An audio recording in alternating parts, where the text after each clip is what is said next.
Ahora sí. Una actividad cortita y vamos a hacer algunas cosillas hoy día. Tú me avisas como...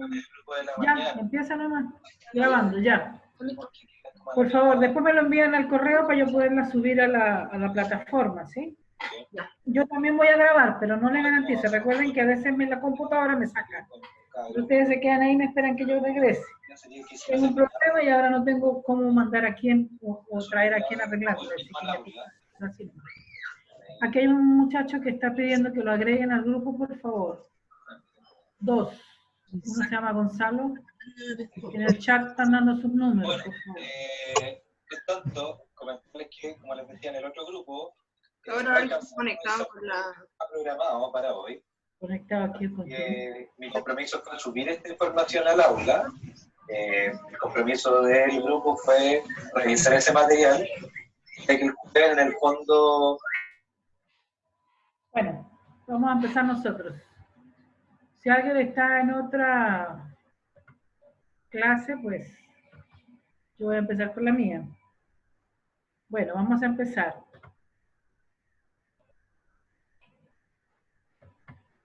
Ok, entonces, vamos a ver si el PowerPoint me funciona hoy. Si no, la paso por la otra. Si no, la paso por la otra.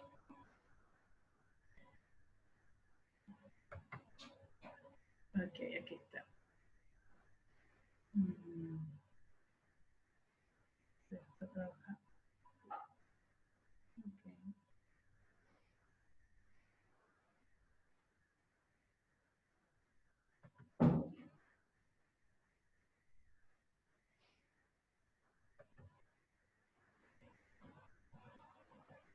¿La ven, muchachos?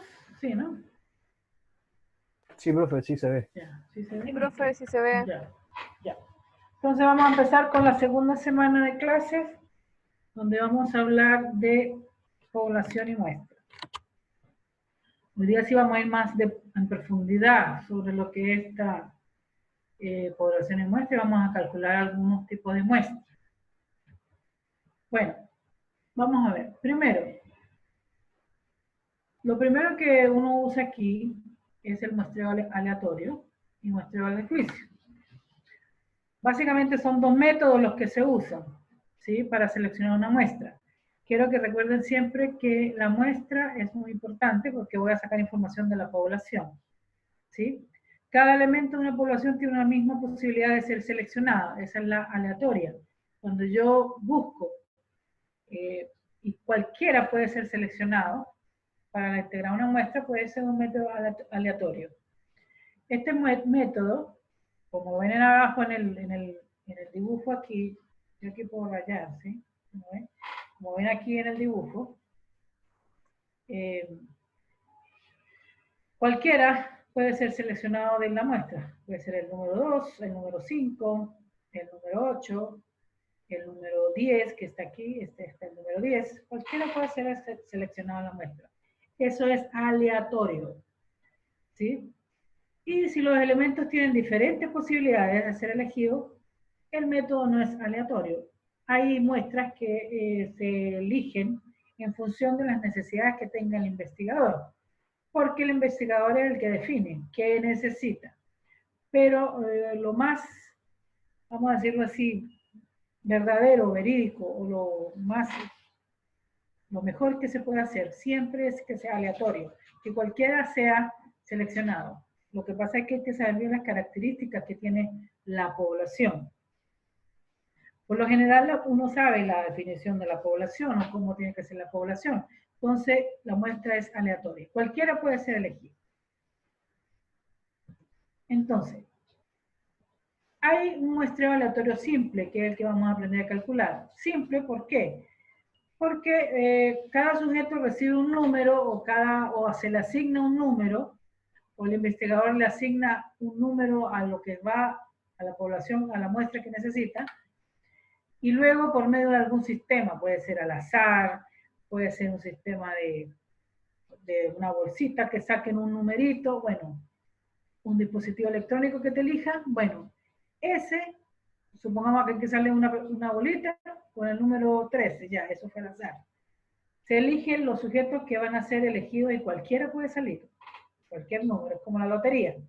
La lotería también son muestras aleatorias simples porque los números son, las bolitas están en una balanza en la cual está dando vuelta, esto da vuelta, y bueno, y ahí se elige uno. Es aleatorio simple, cualquiera puede ser elegido.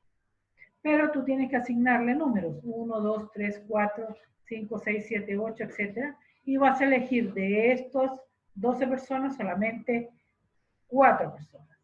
¿Sí? Porque tú necesitas 4. Porque la ecuación o la fórmula te indicó que eran 4. Más adelante vamos a elegir, o vamos a aprender a elegir una muestra aleatoria en una población finita, una población desconocida o una población infinita. Cuando son poblaciones que no conozco cuántos son, las considero infinitas. Y cuando sí sé, ya aplico otra fórmula. Ahora vamos a aprender cómo se designa una fórmula o la otra. Es muy sencillo, no tiene ningún tipo de cosa complicada ni nada de eso. Pero el muestreo aleatorio siempre es el más común para hacer tipo de encuestas, si por ejemplo el gusto de una preferencia hacia un producto, cualquiera puede tener esa preferencia, porque todos somos consumidores de producto. Si a veces, vamos a hacer una muestra de que la gente que prefiere un tipo de detergente, por lo general las amas de casa son las que lavan y a ellas se le hace la muestra, pero cualquier ama de casa puede ser seleccionada o cualquier persona puede ser seleccionada. Entonces hay que tener en cuenta que el aleatorio simple cualquiera puede ser seleccionado, pero que tenemos que saber qué población es. Si vamos a hablar de automóviles, cualquiera puede manejar un automóvil, pero si vamos a hablar o vamos a hacer una muestra para seleccionar quién compra automóviles de alta gama, por lo general los que compran automóviles de alta gama son las personas que tienen más dinero. Entonces no podemos seleccionar una muestra de todo el universo, tiene que ser de un solo estrato social, porque sabemos que esos son los que compran estos tipos de artículos. Y todo depende de la población. Ok, entonces, ¿cuál es la ventaja? La ventaja es que todos los datos tienen la misma posibilidad de ser seleccionados. Y en consecuencia podemos obtener información importante de la población de la cual fue extraída la muestra. Es decir, de que cualquiera salga es muy ventajoso, porque es más fidedigno. No lo voy a seleccionar, ni me va a gustar más este, ni más el otro, sino cualquiera puede salir. Y por lo general las muestras que se hacen en investigaciones serias son así, aleatorias. Cualquiera puede salir. La desventaja. Si la población es muy heterogénea o se encuentra agrupada en un segmento de diferente tamaño, ahí empiezan los problemas, porque la muestra puede o no ser representativa de la población. Es decir, heterogénea es que sea diferente todo el mundo o hayan, por ejemplo, poblaciones de diferentes edades. Puede haber personas de diferente edad. Queremos saber consumo, no sé, de refresco o de bebidas gaseosas.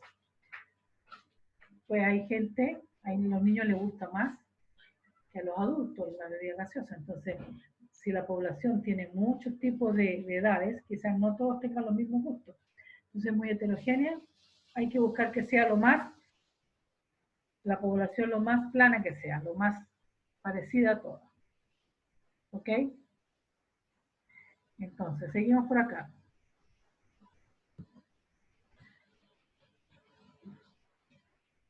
El muestreo de juicio o no probabilístico. Es también llamada muestra de juicio, cuando sus elementos son seleccionados mediante juicio personal. Cuando es seleccionada a juicio personal, el investigador tiene su propio juicio o su propio gusto para elegir la muestra. ¿Sí? Entonces no es muy subjetiva, en el fondo, no objetiva.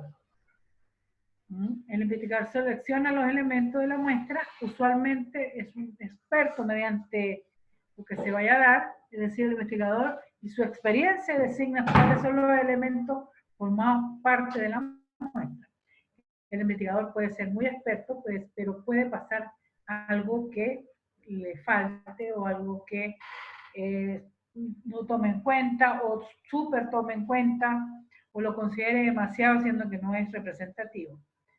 Esto hay que evitarlo, debe evitarse, no tener juicios o prejuicios, ya que puede hacerse ninguna afirmación probabilística o inferencia válida se puede hacer al elegir el tipo de muestreo de una forma muy a juicio personal.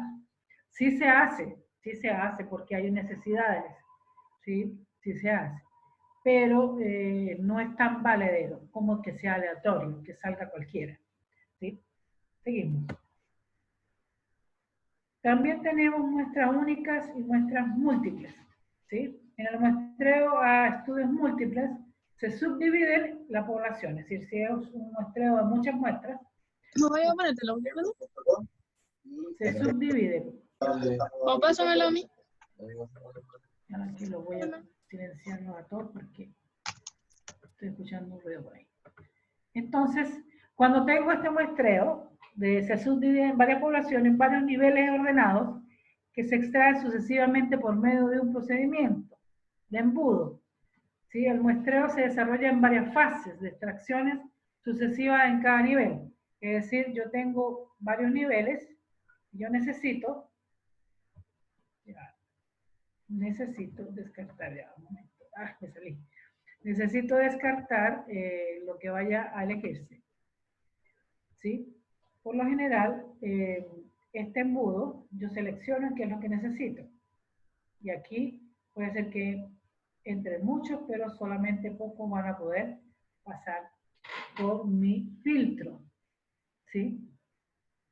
Estas muestras las subdivido. Pueden ser, vamos a elegir, no sé, la población en un sector de estación central y vamos a dividirlos por sectores. Primero, estación central hacia el poniente, estación central hacia el oriente. Entonces uno subdivide, esta por acá, esta por acá y esta por acá. Entonces uno divide todo en sectores o en estratos también. Depende de lo que vayamos a estudiar. También tenemos, vamos a ver un ejemplo aquí. Por ejemplo, si tenemos que construir una muestra de profesores de primaria en Chile. A ver, ¿se imaginan la cantidad de profesores de primaria en Chile que hay? Estos pueden subdividirse en unidades primarias, representadas en suscripciones didácticas y unidades secundarias, que serían propios de los profesores. Puedo dividirlos. En primer lugar, extraemos una muestra de las unidades primarias. ¿Sí? Debe ser, vamos a suponer que vamos a extraer una muestra de las zonas y solamente elegimos una.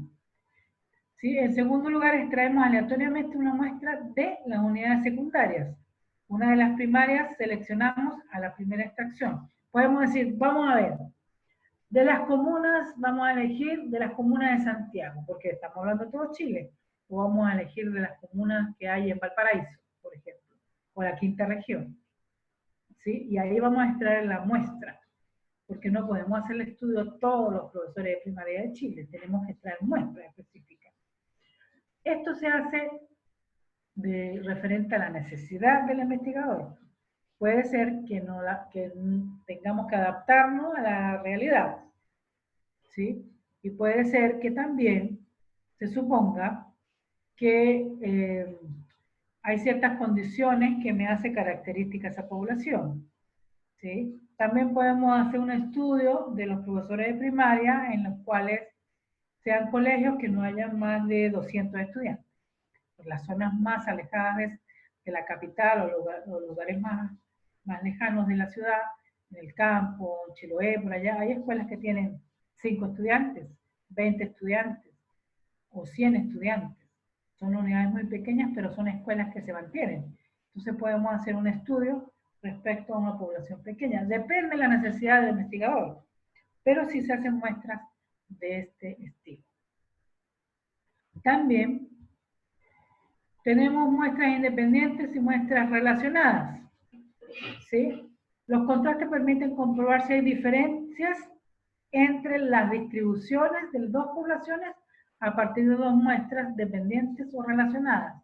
Puede ser que dos muestras estén íntimamente relacionadas, por ejemplo, que tengan el mismo tipo de consumo de detergente, o compren el mismo tipo de arroz, o compren el mismo tipo usen el mismo tipo de transporte, depende, ¿sí? Estas muestras son dependientes o independientes. Puede ser que estén relacionadas, como puede ser que no tengan ningún tipo de relación. Tales elementos de una muestra están emparejadas con un elemento de otra.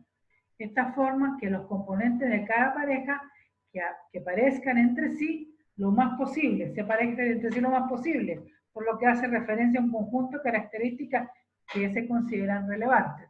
El investigador que da las características relevantes. Puede ser que consideren que son dependientes o son totalmente independientes. Pero por lo general se seleccionan muestras parecidas, que sean con las mismas características. Por ejemplo, tenemos el otro muestreo que también es muy común, que es un muestreo aleatorio sistemático. Un muestreo aleatorio sistemático en el cual tenemos, por ejemplo, en este ejemplo, ustedes pueden observar, tenemos 60 personas. 60 personas. ¿Sí? Entonces, al igual que el aleatorio simple, se le asigna a los sujetos un número. Como pueden ver, aquí tenemos el número 1, número 2, número 3, número 4, 5, hasta el número 60.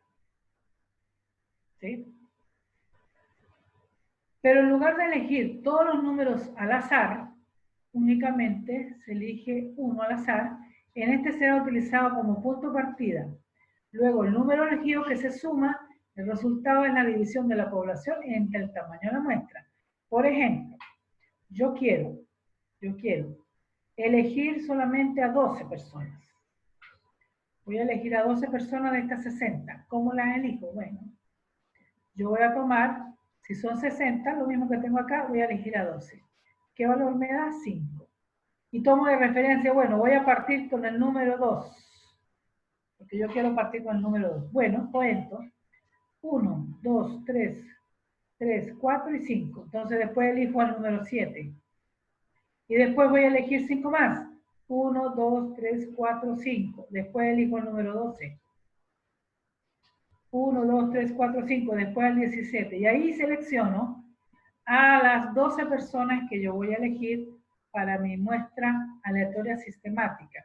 ¿Qué quiere decir? Que bueno, que cada 5 personas voy a elegir al que continúa el 22, el 27, el 32 y el 37. Y a esta selección voy a aplicar o voy a hacer mi muestra, voy a hacer lo que necesito. ¿Sí? Esta aleatoria sistemática es muy útil porque también es aleatoria, pero cada 5 personas o cada 5 números tomo mi muestra o el elemento o la unidad elemental, como se dice.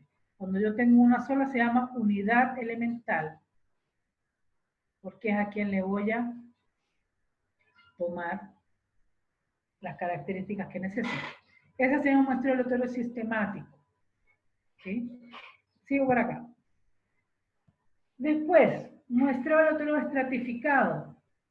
También voy a sacar muestras de una población, pero voy a dividirla en estratos.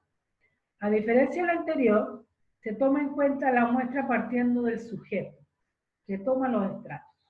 En cada estrato se puede aplicar un muestreo aleatorio simple o sistemático. Es decir, por ejemplo, aquí ven, tenemos aquí los que están vestidos de azul. Vamos a hacer una característica. Aquí tenemos los que están vestidos de café y aquí tenemos los que están vestidos de rojo. Bueno, en este estrato que yo elegí o seleccioné, en este extracto, les voy a aplicar un muestreo aleatorio o un muestreo aleatorio sistemático, pero a este estrato.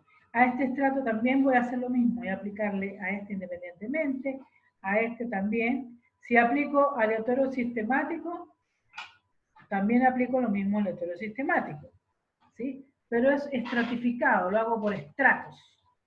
Yo elijo los estratos, yo caracterizo los estratos, gracias. ¿Sí? Y ahí es donde lo voy a seleccionar. Este estratificado sirve mucho para diferentes tipos de poblaciones. Por ejemplo, yo tengo la comuna de Peñalolén.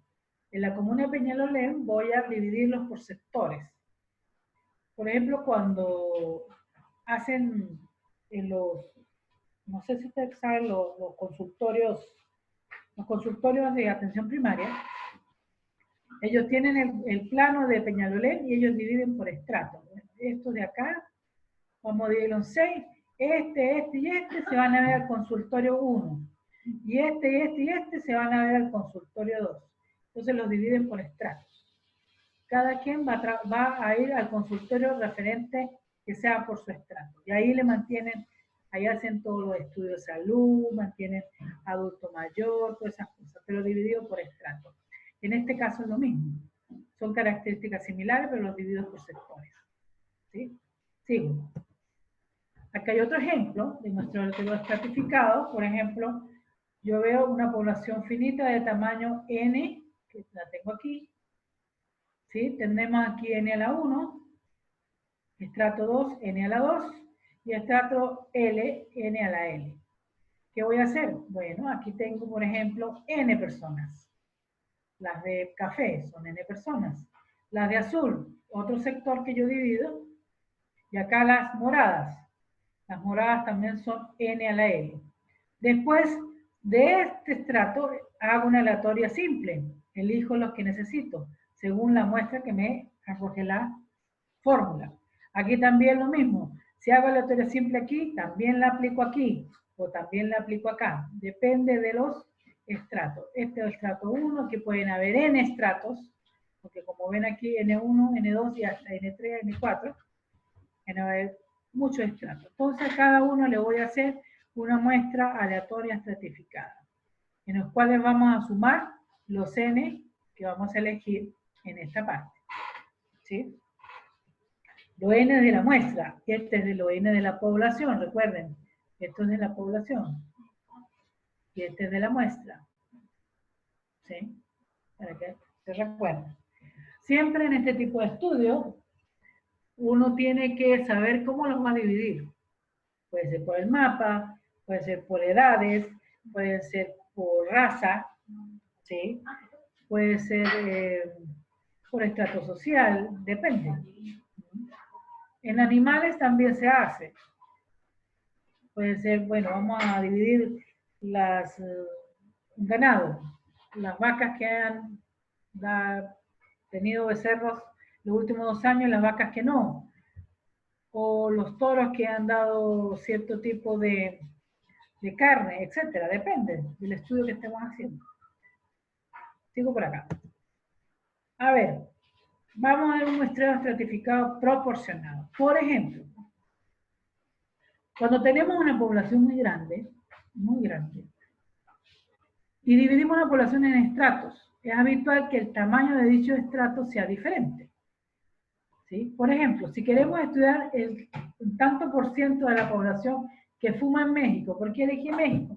Porque en México hay mucha gente, y son divisiones de millones. Entonces, pensamos en la edad, ¿sí? Puede ser un buen criterio para estratificar, es decir, pensamos que existe diferentes importancia en el hábito de fumar dependiendo de la edad. Podemos dividirlo en 3. Los menores de 20, los que están entre 20 y 44 años, perdón, y los mayores de 44 años.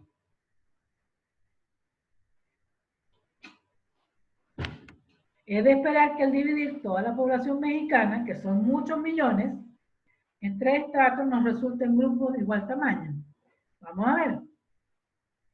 Entonces, si miramos estrato 1, menores de 18 años, son aproximadamente 42,4 millones de personas, hasta 19, el 41% de la población. Estrato 2, de 20 a 44 años, 37,6 millones, el 36,3%. Y estrato 3, mayores de 44, 23,5 millones, que son el 22,7%. Entonces ahí tenemos un estratificado proporcionado, que tiene una proporción a más o menos en los 3 estratos que estoy dividiendo. ¿Por qué lo hice? Porque es una población muy grande, son muchos millones, y más o menos puedo saber cuánta cantidad, qué proporción tengo en la población referente a mis 3 estratos que yo elegí. Esa es una manera de dividirlo. Después, cuando tenemos poblaciones tan grandes, buscamos la fórmula y podemos saber a cuántas personas le podemos aplicar nuestra encuesta o lo que queramos aprender. Aquí estamos hablando de fumadores. Sigo. Entonces, usamos lo mismo. Buscamos la población y tenemos el estrato 1, que eran los de, si recuerdan, eran los que menores de 19. Estrato 1 tendríamos los menores de 19 años. Aquí tendríamos desde 20 años a 44 y los mayores de 44 años. ¿Sí? Si usamos nuestro estratificado proporcional, la muestra deberá tener estratos que guarden las mismas proporciones observadas en la población.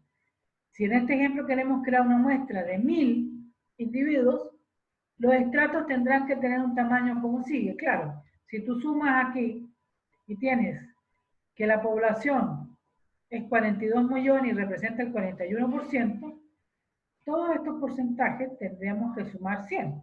Entonces aquí voy a elegir 410 personas, 364 personas y 227 personas, en el cual mi muestra va a ser de 1000 personas. Claro, usted me dice, pero si son tantos millones, pero son muestras estratificadas y aleatorias. Cualquiera que tenga 19 años entre esas 410 personas me va a servir. Y cualquiera que tenga entre 20 y 44 años, 763 personas me sirve. Entonces, yo voy a hacer una muestra solamente de 1000 personas. Y esta es la proporción que tendría que tener porque es estratificada proporcionada. Proporcionada. ¿Sí? Entonces, también podría hacer otra cosa. Sigo por acá. Si quiero un estratificado uniforme. Entonces, hablaremos de una fijación uniforme cuando asignamos el mismo tamaño muestra a todos los estratos definidos, sin importar el peso que tiene estos estratos en la población. Es decir, si esta representa 41%, esta 36%, esta 22%, yo no tengo problema. Yo quiero una muestra de 1000 personas y que sea todo proporcionado. Entonces, luego pasa, las divisiones son iguales. 334, 333 y 333. Sin importarme cuáles tienen más porcentaje dentro de la población. Son más los jóvenes y menos los que tienen mayoría de 44. Entonces, hago proporcional. No me importa cómo sea o qué influencia tenga el porcentaje, sino que elijo los mismos estratos. La misma cantidad de división. Y estas son mis muestras. 33, es decir, 334, aquí uno más porque son 1000, 333, 333. En los jóvenes, los medianos y los más adultos. Ese es un estratificado uniforme. La anterior era estratificada proporcional. ¿Por qué? Porque yo voy a hacer una proporción de los porcentajes, voy a arrojar los 1000 que necesito. En cambio acá voy a hacer una proporción uniforme. Todos son iguales, los grupos van a ser iguales, sin importarme quiénes son más o quiénes son menos. Voy a elegir los números. También es verídico porque estoy sacando aleatorio. A mí no me importa quién, cómo sea la persona, sino que me importa que tengan las características del estrato 1, 2 o 3. Sigo por aquí. También tenemos el muestreo por aglomerados. ¿Sí? Este tipo de muestreo es muy común en las muestras por aglomerados. Se entiende como conglomerados de elementos de una población a cualquier subconjunto de la misma, que se defina como tal, es decir, como un conglomerado. Eso lo dicen Lynn, Marshall y Marshall, en 2004. También, otra definición, la definición de conglomerado, así como su tamaño se definen y dependen los objetivos de estudio. Es importante, los objetivos del estudio que se estén realizando. En general, los conglomerados definidos en un estudio pueden o no tener el mismo tamaño. Eso es importante. ¿Sí? Los conglomerados. ¿Sí? Por ejemplo. Entonces, por ejemplo, dice, muchas veces se emplea para reducir los costos de realizar un muestreo de población. ¿Sí? Porque son áreas geográficas muy extensas. o es muy caro hacer el muestreo tan grande, entonces hacemos conglomerados. Entonces, supóngase que se desea determinar el punto de vista de los industriales de toda la República de Chile con respecto a la reforma fiscal del 2018. Por ejemplo, si quisiera yo estudiarlos a todos, se puedan imaginar cuánto se gastaría primero en ubicarlos a todos y ir a hablar con ellos a todos. Tenemos que hacer un conglomerado. La selección de la muestra aleatoria de los industriales de toda la República de Chile y el contacto personal con cada uno de ellos sería oneroso en cuanto a tiempo y dinero. Tendríamos que viajar a todo Chile para poder hacer la encuesta. Entonces no, tenemos que hacer una muestra por conglomerados, subdividiendo la República de Chile en unidades pequeñas, ya fuesen regiones o intendencias. Tenemos que dividirnos. Es decir, bueno, vamos a solamente entrevistar los que están en el norte de Chile. O vamos a elegir que estén en el área de Antofagasta, o vamos a elegir los que estén en el área de Punta Arenas, depende. Depende, porque primero las características empresariales son diferentes. Las empresas que hay en el norte, que básicamente son empresas mineras, son muy diferentes a las empresas que hay en el sur, que a veces son empresas ganaderas, empresas de leche, empresas de carne, las mismas salmonelas. Depende, pues vamos a fabricar qué, comida, vamos a distribuir, vamos a criar pescado, ganado. En cambio, en el norte de Chile, la empresa, lo que más importante son las minerías. Allá hay minería de cobre, de oro, de litio, de plata, de todo. Entonces, son características diferentes. Entonces, no podríamos dividir norte y sur. Tendríamos que elegir el norte una característica y en el sur otra característica. ¿Sí? Entonces, hay que ver. Depende del investigador, pero los conglomerados tendríamos que hacerlo por región, porque no podemos verlos aquí. Sigo por acá. Ok. Muchas veces estas se conocen como unidades primarias. Suponga que subdividimos la República de Chile en 12 unidades primarias y luego se escoge a 4. De esta forma, los esfuerzos se concentran en las 4 unidades primarias, tomando una muestra aleatoria de los industriales de cada una de las regiones y entrevistarlos. Obsérvese que se trata de una combinación de muestreo por conglomerados y el muestreo aleatorio simple, es decir, cuando yo lo tengo y elijo a los que voy a hacer, por ejemplo, voy a elegir la región, cuarta región, La Serena, Iquique, toda esa región, y en el sur me puedo ir para el Maule o más al sur Punta Arenas, depende, pero elijo 4 que sean características. Al azar también, puede ser que salgan unas a la otra, pero tienen que entender que las características de la empresa en el norte y el sur son muy distintas. En el norte, lo que predomina, como les dije, la minería. Minería, minería, minería. Si van para Calama, minería. Si van para Valle, minería. Todo es minería. Entonces tienen que entender qué características quieren. En cambio, en el sur predomina otro tipo de empresas. En el sur, si vamos a hablar de vinos, a hablar de producción de leche, carne, en el sur predomina. Embutidos, cría de pescado, todo eso predomina. En el norte no. Entonces tendríamos que dividir en 2 segmentos, norte y sur. ¿Sí? Sigo por acá. Entonces, para determinar el tamaño de la muestra se requiere tomar en consideración la mayor cantidad posible de los siguientes elementos. Recuerden siempre esto. El tamaño del universo. Bueno, hay que ver si estamos hablando de millones o de miles, porque puede ser que vamos a hacer un estudio en millones de personas o vamos a hacer un estudio en miles de personas. ¿Sí? Entonces hay que considerar que vamos a estudiar. Segundo, tasa de error esperada. Tenemos que ver cuánto va a ser el error, cuánto podemos estimar que va a ser el error que vamos a tener. Si vamos a tener un error del 5%, si vamos a estimar un error del 20% o del 50%. Por ejemplo, por lo general, cuando estimamos la ocurrencia de algo y lo desconocemos, tenemos que tomar una consideración del 50%. ¿Puede ocurrir o no ocurrir? Pues ahí somos más, vamos a decir, honestos con el estudio. Otro fenómeno, homogeneidad o heterogeneidad del fenómeno, es decir, si está muy homogéneo o muy heterogéneo. Tenemos que ver qué va a pasar, observar. Otra cosa, precisión o margen de error. También tenemos la tasa de error, esta es la precisión o margen de error. Después tenemos exactitud o nivel de confianza. ¿Qué tanta confianza nos puede generar lo que vamos a encontrar? ¿Sí? Ahí tenemos que ver si, ahí calculamos el Z. Si el Z es de 95%, 99%, 80%, 60%. ¿Sí? También número 6, número de estratos. No podemos hacer muchos estratos.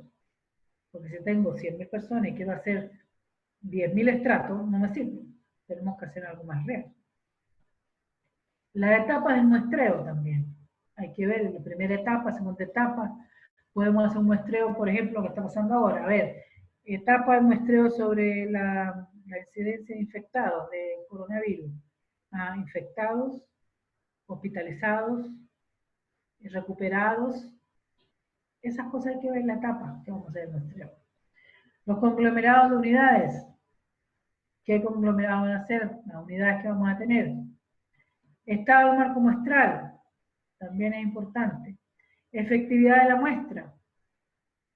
La técnica de recolección de datos también es importante, aunque eso no nos incumbe mucho ahora, sino que sacar la muestra. Y los recursos disponibles. Si tenemos o no tenemos recursos, dinero, para hacer la muestra, para hacer la muestra a 1.000 personas, 800 personas. Por ejemplo, los trabajos de grado, las tesis de grado, cuando tiene que ver con encuestas, hacer estudios de encuestas, de análisis de estado. Bueno, tú puedes tener, por ejemplo, 1.000 personas y tienes que hacer, según el tamaño de la muestra, te salieron 300 personas. Tú tienes que darle encuesta a 300 personas. Tienes que ver cómo movilizarte, cómo ver si tienes que entregar un papel, una encuesta en papel, tienes que reproducir 300 tamaños del instrumento. Todas esas cosas son los recursos disponibles. O lo haces por internet, o lo haces por correo, a veces no te los contestan por correo, no les gusta a la gente, depende. Todo eso depende de los recursos. O tú mismo vas a hacer la encuesta a 300 personas y llenar tú los espacios, también es un tiempo que tienes que disponer. Todos son elementos o para ver si la mayor consideración y cantidad posible de lo siguiente, de las cosas que tienes que tomar en cuenta para tomar la muestra. ¿Sí? Sigo por acá. Entonces, ¿cuál es la fórmula? Vamos a ver varias fórmulas. Vamos a ver 4 básicamente. Pero esta es la más general. ¿Sí? La voy a mostrar así y después la voy a mostrar como está en otros libros que en el fondo es igual. Tenemos aquí, dentro de las teorías de muestreo y probabilidad existen diversos procedimientos para calcular. Eso tienen que tener claro. Pero este es uno de los más populares o más utilizados.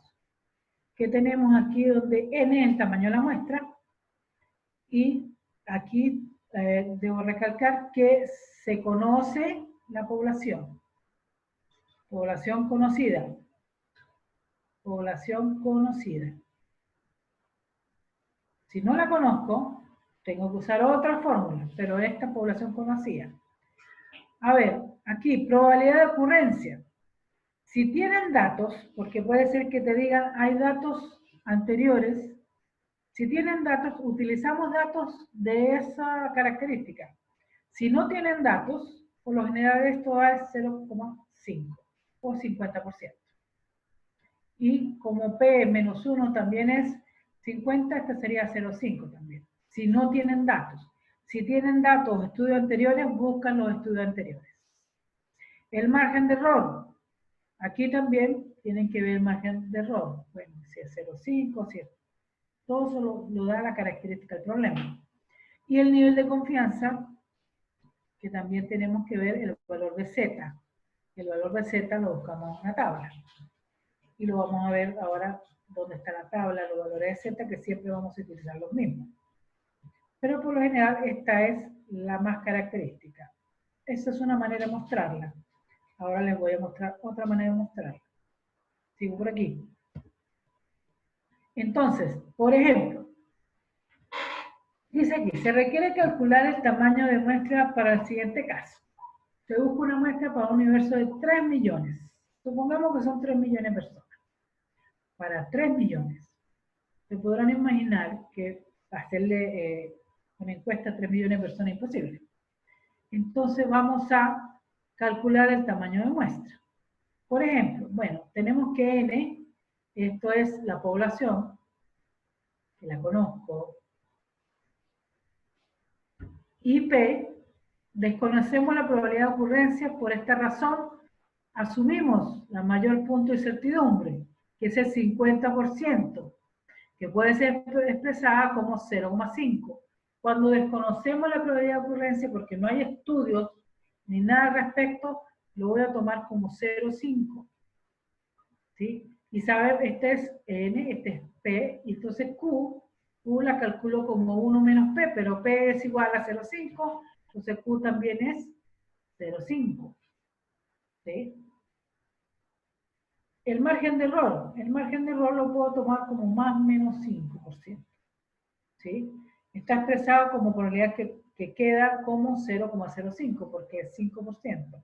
5 entre 100, por si acaso. Entonces el margen de error lo tomo así. Profe, ¿por qué más o menos? Porque puede ser más de 5 o menos de 5. Es decir, puede ser 5%, puede ser 6%, puede ser 1%. ¿Sí me entiende? Yo lo puedo tomar así, pero por lo general se toma 5%. ¿Sí? Porque es muy pequeño. Pero,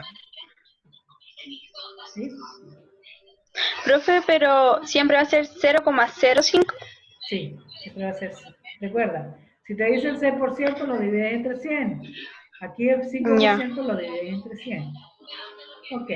Aquí, el nivel de confianza. En este caso, en este ejercicio, te están diciendo que tomes 95% nivel de confianza. Si vamos a buscar el valor de Z, tenemos una tabla que ahora la voy a mostrar, en el cual Z al 95% se va a buscar un 1.96. ¿Sí? Ahora más adelante se la voy a mostrar. Entonces ya tenemos todos estos datos y podemos reemplazar. Por acá, si miren aquí, bueno, tenemos 3 millones por 0,5 y 0,5. Acá tendríamos el margen de error, que es 0,5 al cuadrado. Y acá tenemos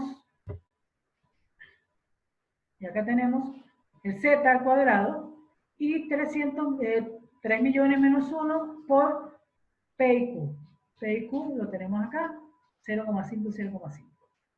¿Sí? Cuando meten todo eso en la calculadora, tenemos que eso nos da un N de 384,1. Como está como 1, lo podemos aproximar a 384.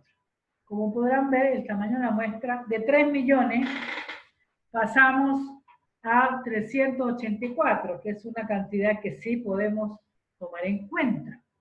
¿Sí? Entonces, mucho más fácil tomar una muestra de 3,84 o 384, donde tenemos el valor de... Entonces la población va a ser 384. La muestra. La muestra. Exacto, la muestra, acuérdate. Entonces, la muestra va a ser de 384 de una población de 3 millones. ¿Ok? Ahora buscamos el valor de Z. Bueno, aquí dice, el valor de Z busca las tablas de distribución normal. Eso lo tienen todos los libros de estadística. ¿Sí? En forma contraria también se puede buscar de la forma siguiente. Si no lo tienen, el porcentaje se divide entre 2. Sería 95 entre 2, debido a la simetría de la curva. Recuerda que la curva es así, ¿no? Entonces la simetría de la curva la dividimos entre 2. Porque aquí está 95%. ¿Sí? En este pedazo. Entonces, si lo divides entre 2, sería 45,7, porque es el 95. Te dijeron que era una Z o un de 95%. El resultado es 47,5. Esto se divide entre 100. Y esto me da 0,457. Y eso se busca en la tabla. Ya, déjenme ver aquí. Aquí también tengo la que yo les voy a dar para que ustedes lo hagan. ¿Sí? Este valor se busca en la tabla y estos son los que están, por ejemplo, aquí tengo 95%, tengo 1,96. Yo en otro ejercicio que tengo abierto, se lo voy a mostrar como en la tabla. No le voy a Profe, buscar la consulta. tabla. Dígame. ¿Esas tablas siempre son la misma al nivel de confianza o varía? Sí, siempre son iguales. Siempre van Ya, a usar genial, las mismas gracias. porque todas las usamos igual. ¿Sí? Estas las pueden tener en el examen, en lo que quieran. Ahí van a tener que Ah, ver ya. el nivel de confianza. ¿Sí? Gracias. Ok. Entonces, más adelante les voy a mostrar dónde sale, pero a mí no me interesa que vean las curvas porque eso ya lo vieron en el curso anterior. Ahora vamos a trabajar con otras cosas ya tomadas de una vez de esta tabla. Pero sí se los voy a mostrar de dónde sale. ¿Sí? Lo que pasa es que me sacó el computador y tengo que buscar el archivo, pero ahora lo vemos. Entonces, como el valor es 0,475, se busca en el cuerpo de la tabla la distribución normal estándar, que la vamos a ver ahora, y se ve que eso corresponde a 1,96, que es lo que voy a usar aquí en la fórmula, que lo tengo acá, ¿ves? 1,96, ¿sí? Al cuadrado. Es importante saber de que esta fórmula es para una población conocida. Vamos a ver ahora, más adelante, cómo se hace con una población desconocida, Profe, que tengo se una supone duda. infinita. ¿Ah? Una duda. Dígame. ¿Sí? Me perdí ahí cuando estábamos buscando el valor de Z para poder luego, ¿cómo se llama? Encontrar el 1,96.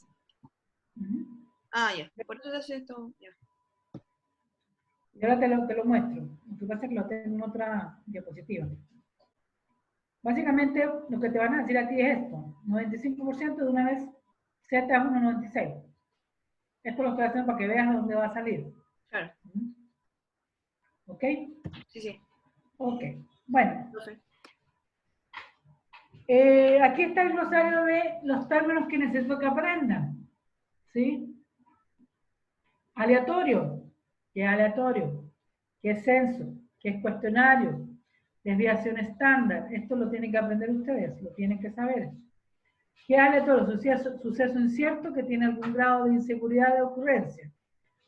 También llamado estocástico.